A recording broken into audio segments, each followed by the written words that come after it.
match and wondered why some of their serves are more effective than the others? Most non-volleyball players don't know that there are different types of serves that can be done. Through the lots of patience and time I put into practicing, I am on the way to perfecting my serve. Over the 7 years of volleyball that I have played, I've been taught that serving is one of the most important aspects of the game.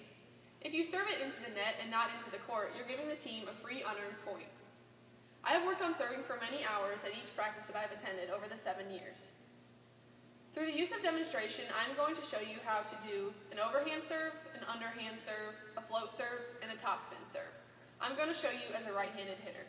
The first serve that I'm going to show you is the underhanded serve. This is the most basic type of serve that there is, and most grade school kids use it as their first introduction to serving.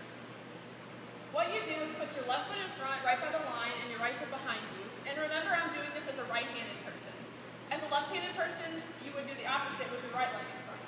But as a right-handed person, your left leg is in front and your right foot behind. With my left hand, I'm going to hold the ball out like this in front of me.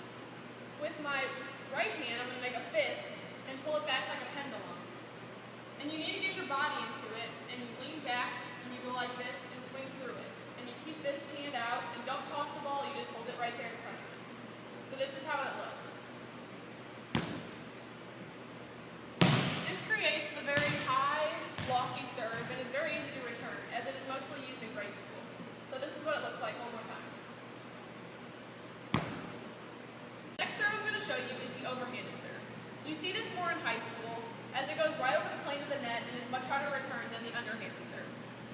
What you need to do is just like the underhanded serve, you hold this out with your left hand. You need to pull your arm back like a bow and arrow and keep your elbow above your ear so you can make contact at the highest point.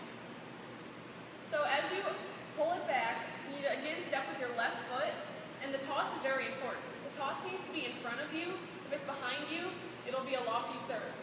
It needs to be in front of you so you can make contact at the highest point. That way it'll go right across the plane of the net.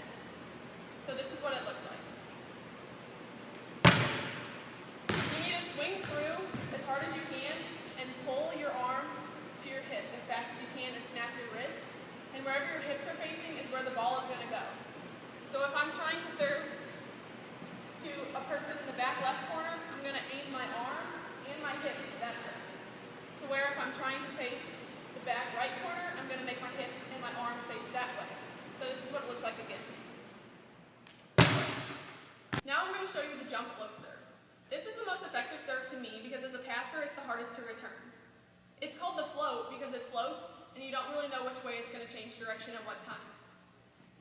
In volleyball there's a three-step approach where you take a left, right, left, and that's what you use in this serve. It gives you momentum as you go into the serve. So you stand at the back line, hold it with two hands, take a big left step, a little right, and that's when I toss the ball. And the toss is with two hands, has to be in front of you, and you have to reach it at the highest point with your elbow high in the air again. That way it goes right over the plane of the net and it's harder to return. So you do left, right, left with the toss, and then your arms go back in the bow and arrow motion, and you swing not all the way through, but you stop it right here. That way it gives it a float, because if you swing through it, you're going to get topspin where the ball goes like this. But if you stop it here, the ball will float in the air. So I'm going to show you.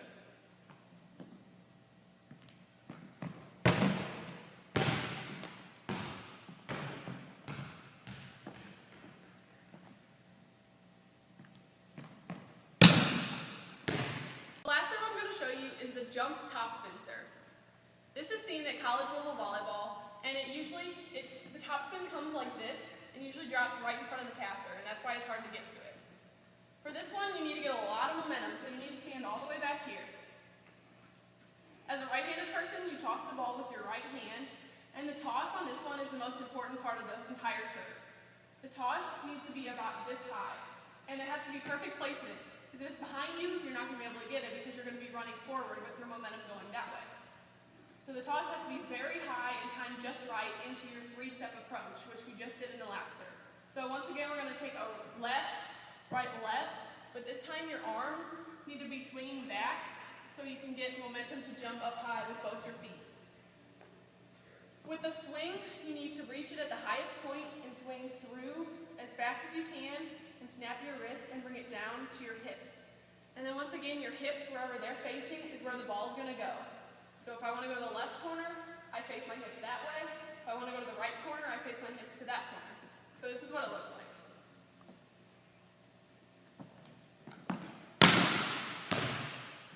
And you saw that I swung through as hard as I could and brought it to my hip. And you have to snap your wrist as fast as you can.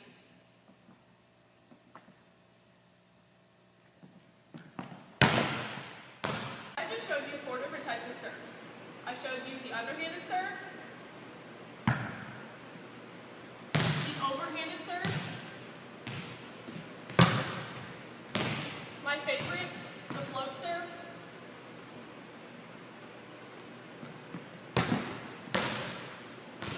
and the topspin serve.